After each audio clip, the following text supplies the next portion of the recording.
Everybody, welcome back to our Advent series, A Traditional Christmas. Today is day 12, and we are continuing to talk about different characters in nativity scenes. And today we are talking about Mary, and I have with me as a special guest the Reverend Crystal Clemmy of Sheboygan, Wisconsin. Welcome, Crystal. Thank you very much for having me.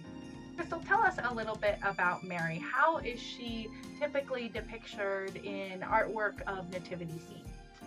She typically is very young, very peaceful, very naive, very reverent and put together and even submissive, I would say.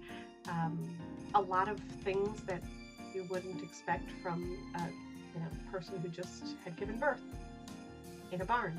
Yeah. Yeah.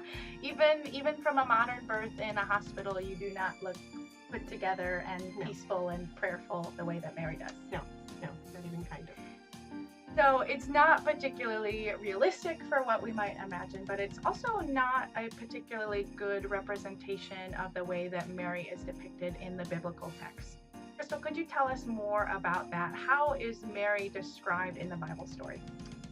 In the Bible story, she is really gives us the impression that she's very mature, that she's very intelligent, that she is full of wisdom and grace, and also that she's very theologically sound in her beliefs and just grounded in that theology in her life. Because in the Magnificat, if you look at the words, they are not words of a scared teenager. They're words of I would say a wise believer.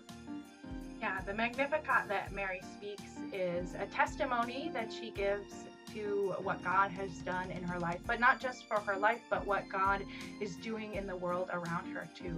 Through these words that Mary speaks from the first chapter of the Gospel of Luke. With all my heart I glorify the Lord. In the depths of who I am, I rejoice in God my Savior. God has looked with favor on the low status of this servant. Look, from now on, everyone will consider me highly favored, because the Mighty One has done great things for me. Holy is God's name. God has scattered those with arrogant thoughts and proud inclinations. God has pulled the powerful down from their thrones and lifted up the lowly, filled the hungry with good things, and sent the rich away empty-handed.